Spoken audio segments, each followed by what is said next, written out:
All right, guys, upon request, I've been asked a bunch of times on posts, comments, and PMs about how I actually programmed my Danchee to do what it did in the video that I posted on there. And I actually had about a 6-minute and 30-second video that I explained a lot more in detail how my Danchee is operating. But what I didn't do in that video still is I didn't go through the individual programming on the transmitter. And I know a few of you guys have the same exact setup with the Hobby Wing 1080s and a FLYSKY G7P transmitter. So really everything that my Danchee does that's different, you know, as it relates to the 1080s, different from anybody else's or somebody else's, however, is I got my mixing set up on VR2, and then my mixing or axle drive on and off on SW1.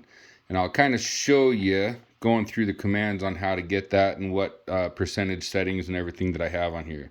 So first thing is, we're going to cruise on down to switch assign. Okay. Then you want to go to knob, and I'm using VR2. Once you select the function on, normally it would be off. You select function on, and then you'll be able to go down and select it onto mix 1 high. You can also do, you know, mix offset, mix 1 low or whatnot, but it's gonna react a little bit different. In fact, it'll be kind of opposite from high and low offset. So, you know, I really think that you should play around with it and kind of see what you like and what you don't like. But really for mine, I have VR2 on mix 1 high. Okay. So with that said, then you go back to your switch and switch SW1 function is on, and that function, scroll on down, operates mix 1. Okay. So, and you will have to assign that. So then you just go back and then go into your mixing,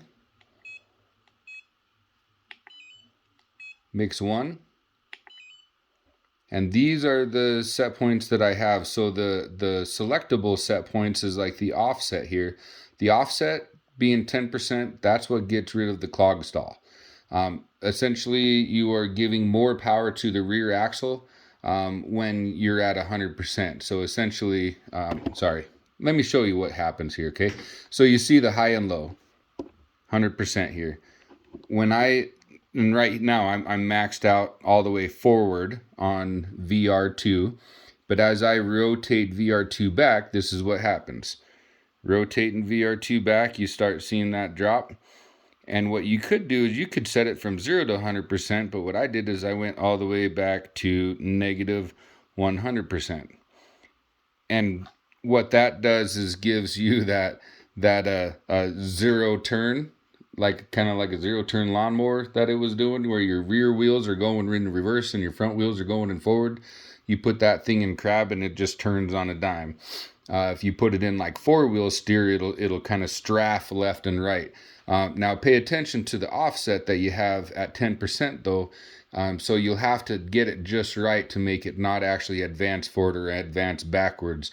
But the other part of that too is you kind of have to have a very evenly slick surface to be able to do it on. If it's a little bit rough on your front wheels are going to grab and just drag your back wheels right up to it. But once your back wheels get to that, it's going to be more of like an aggressive dig.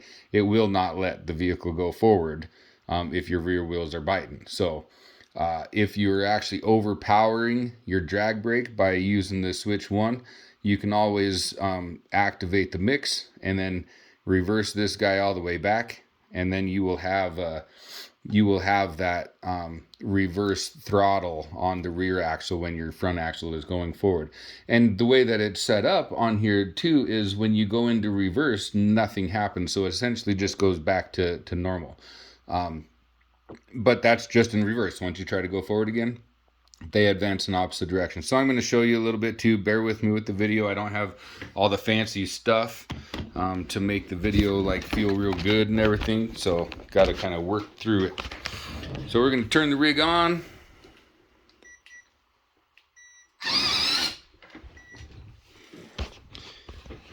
I don't know why it just took off there. Probably because I was trying to hold the transmitter at the same time. So, here we go.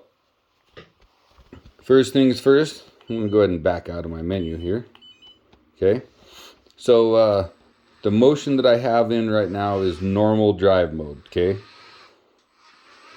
Everything works like normal. But, really, like, you're going to see a little bit of that clod stall in action. And I can't focus on both. We're going to work on this here. Okay, but you're going to see the clod stall override, and that's with that 10%. So you got the rear tires digging, and as I am rotating the switch back, that's what's going to apply more power to the front axle, and you're going to see both of them start turning first. And then, as I keep on rotating, you see the rear is kind of stopped. The rear is then going to start turning in the opposite direction.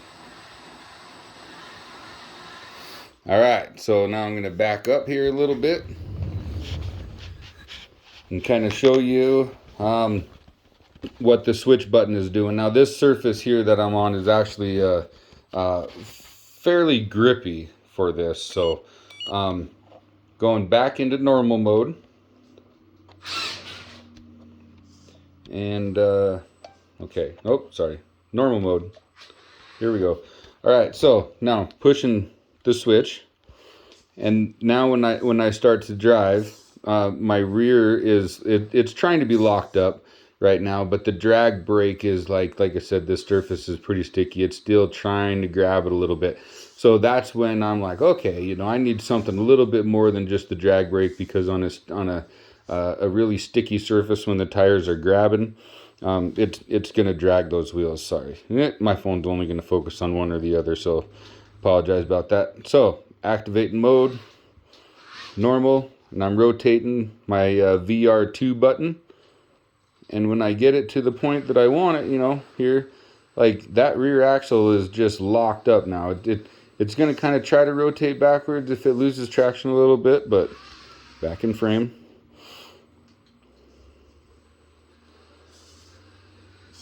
Okay, so now I'm rotating it all the way back, so that thing is going to spin backwards. Okay, so now I got more power on the rear axle, so you can see that I can kind of make, now see it's going backwards, now we're going forwards a little bit, and I'm playing with this switch a little to make it kind of stay in motion or whatnot, and you will get used to it when you're playing with it on the surfaces that you're after.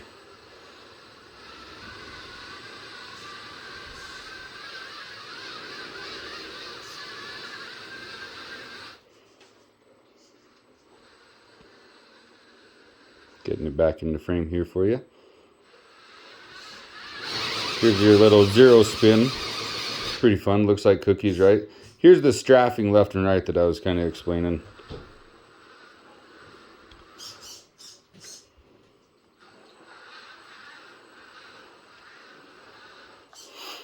So pretty neat, you know, cool function and everything, but anyways, that's how you program it. That's how you make the Danchee work the way mine is. If you guys got questions, feel free to shoot me a PM, Facebook. I think most of you know me from there, but I'll do everything that I can to help you out with it. And hopefully you don't have what I had, because I'll tell you, I've had this G7P for probably close to 2 years now. And this is the first time that I did it, but I have about 13 of my models in here. There's 2 of them over here. But 13 of my models in here, and I don't know what happened, but when I turned it on, all of my settings were gone. So I actually just had to reprogram the Danchee just now. So, I wish you know what I should have done is I should have just let you watch me go through the programming. But all the set points there, you should be able to mirror yours just like mine. And then start from there, you know. I mean, if you don't want yours to react exactly like mine, hey, you know, play around with it a little bit to your liking, and, you know, maybe give it 15% or 5%, you know, of on the offset, and play with your clod stall. So aside from that, I do plan on doing another video just kind of explain what I've done to the rig. A lot of people ask me about, oh, what are these parts? What are those parts? You know, most of them are common, some of them are not, but they're all accessible. So I will do everything I can to show you that. And then I'm also going to pay some tribute to a guy named Craig. I found him on the FLYSKY website. And man, that guy is phenomenal with all of FLYSKY's gear, whole bunch of trucks. I mean, the guy he's an absolute genius. And he's the one that actually turned me on to the G7P transmitter for this specific feature that we're playing with the Danchee.